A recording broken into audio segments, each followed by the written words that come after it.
Good evening student. कल तक हमने जो भी डिस्कस किया था चैप्टर नंबर 10 से डिस्कस किया था और मैंने आज के लिए भी बोला था कि आज जो हम डिस्कस करेंगे कुछ न्यूमेरिकल प्रॉब्लम्स और हैं जो हमारी बची हुई थी उनको डिस्कस करेंगे। तो आज का जो हमारा क्वेश्चन है वो हमारा क्वेश्चन है कि 220 वोल्ट की विद्युत लाइन पर उपयोग किए जाने वाले विद्युत के बल्बों का अनुमंतांक 10 वाट है। यदि 220 वोल्ट लाइन से अनुमंत अधिकतम विद्युत धारा 5 एम्पियर है तो इस लाइन के दो तारों के बीच कितने बल्ब पार्श्व क्रम में संयोजित किए जा सकते हैं। सुनना क्वेश्चन दोबारा सुनना एक बार। 220 वोल्ट की विद्युत लाइन, दैट मीन्स आपके पास V की वैल्यू ऑलरेडी दी गई है और वो कितनी है 220 वोल्ट। विद्युत लाइन पर उपयोग किए जाने वाले विद्युत बल्बों का अनुमंतांक 10 वाट, दैट मीन्स आपके पास P की वैल्यू आपके पास कितनी है 10 वाट। यदि 220 वोल्ट लाइन से अनुमंत अधिकतम विद्युत धारा 5 एम्पियर, I का मान कितना है आपके पास 5 एम्पियर, तो इस लाइन के दो तारों के बीच कितने बल्ब आपको ज्ञात करना है, बल्बों की संख्या N आपको ज्ञात करना है।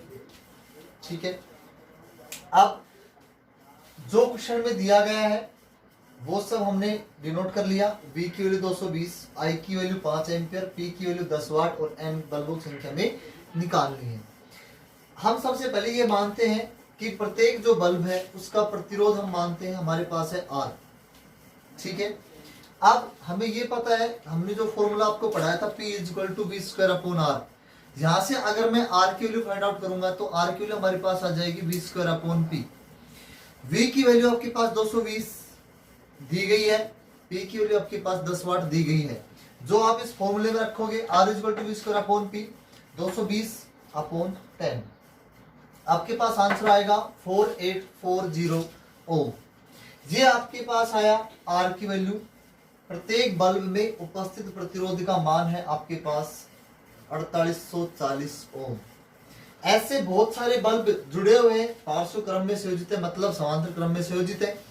तो हमें ये पता है कि पार्श्व क्रम संयोजन के अंदर तुल्य प्रतिरोध का मान होता है 1/Rp इक्वल टू होता है 1/R1 plus 1/R2 plus 1/R3 plus ...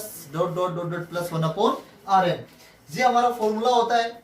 तो यहां से हम R की वैल्यू डिनोट करेंगे तो 1/Rp इक्वल टू एक R की वैल्यू आपके पास 4840 जो आपने मान रखी है, जो आपने निकाली थी 4840, तो दूसरे की 4840, ऐसे आपके पास N प्रतिरोध हो गए।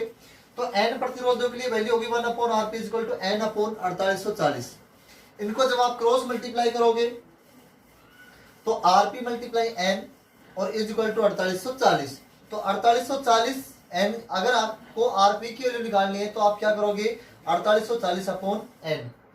ठीक है, अब यहां से अगर हमें ये पता है कि ओम का नियम होता है V = IR, और इसमें दिया भी गया है आपको कि अनुमंत अधिकतम विद्युत धारा आपकी 5 एम्पियर है। कितनी है 5 एम्पियर, मतलब 5 एम्पियर से ज्यादा विद्युत धारा नहीं जाएगी। तो आपको I की वैल्यू दी गई तो I = होता है आपका V/R। V की वैल्यू आपको दी गई है कितनी है बेटा 220 वोल्ट। ठीक है, R की वैल्यू आपके पास आई और R की वैल्यू आपके पास है 4840/N।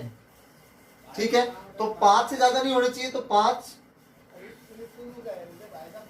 ठीक है, और 5 से ज्यादा नहीं होनी चाहिए थी, और V/R। V की वैल्यू आपके पास है 220 और R की वैल्यू है आपके पास कितनी आई आपके पास 4840/N। ये इसमें रख दिया आपने। जब आप इसको रियलाइज सिंप्लीफाई करोगे तो आपके पास 5 और ये N ऊपर चला जाएगा तो 220 × N/4840, 10 से 10, 22 का वर्ग होता है 484। ठीक है, तो 22 से कट गया तो आपके पास आया 5।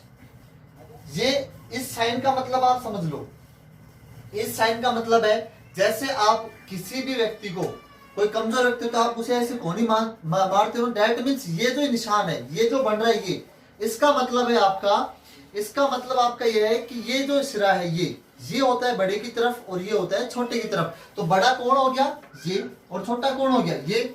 ठीक है, तो अब आप ये देखो कि N/22 जो आया है वो N की वैल्यू अगर आप निकालो तो इनको आप क्या कर दोगे क्रॉस मल्टीप्लाई, तो 22 पंजे होते हैं आपके 110। तो बल्बों की संख्या कितनी होगी 110। कितनी हो गई? ये इक्वल का साइन भी है, देखो साथ में आपसे बल पूछे गए हैं तो बल कितने हो गए? 110। ठीक है, ये आपका क्वेश्चन था और ये आपका आंसर। जिस स्टूडेंट को समझ में ना आए वो कमेंट्स में जरूर डालें। अब हमारा जो नेक्स्ट जो क्वेश्चन होगा वो नेक्स्ट क्वेश्चन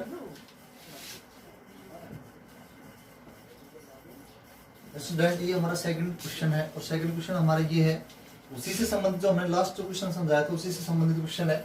और वो ये है कि 176 ओम प्रतिरोध की कितने प्रतिरोधों को पार्श्वक्रम में संयोजित करें कि 220 वोल्ट के विद्युत स्रोत से संयोजन से 5 एम्पीयर विद्युत धारा प्रवाहित हो। सुनना, आपने पहले माना था कि कुल जो आपके प्रतिरोध थे वो कितने थे? आर थे लास्ट वाले क्वेश्चन में। और अब भी आप क्या मान के उन प्रतिरोधों की संख्या कितनी है आपकी? एन है, लेकिन उनका तुल्य प्रतिरोध कितना आ रहा है आपका? आरपी। आपने वही माना था। ठीक है, आप देखो 1/RP पार्श्वक्रम में जो तुल्य प्रतिरोध का जो मान होता है वो होता है 1/RP = 1/R1 + 1/R2 + 1/R3 + dot dot dot 1/Rn। ये हमें लास्ट क्लासेस में मैंने आपको समझा दिया था कैसे आया था ये। तो 1/RP = आपके पास n है, n प्रतिरोध हो गए तो n प्रतिरोध n/R। ठीक है, ये आपका हो गया फॉर्मूला। अब ये आपका फॉर्मूला हो गया तो यहाँ से आरपी की वैल्यू निकालोगे तो आरपी = R/N हो गया।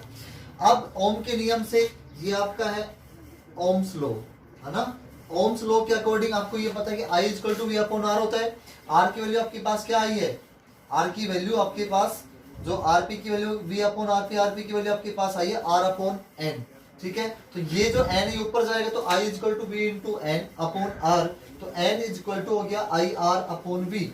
यहाँ से I की वैल्यू जो आपको गिवन है, I की वैल्यू आपके पास 5 एम्पीयर जो आपको दी गई है, R की वैल्यू आपके पास 176 ओम जो आपको दी गई है, और V की वैल्यू आपके पास 220 वोल्ट वो भी आपको दी गई है। इनको इस फॉर्मूले में रखना है और n की वैल्यू फाइंड आउट करनी है। n = 5 × 176/220।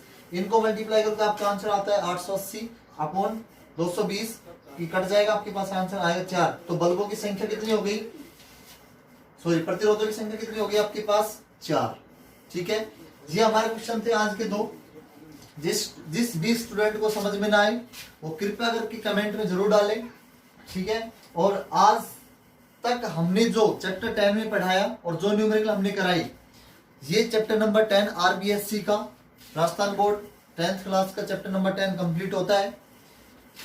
अब हम नेक्स्ट जो चैप्टर पढ़ाएंगे वो हम आपको पढ़ाएंगे कार्य, ऊर्जा एवं शक्ति, वर्क, एनर्जी एंड पावर।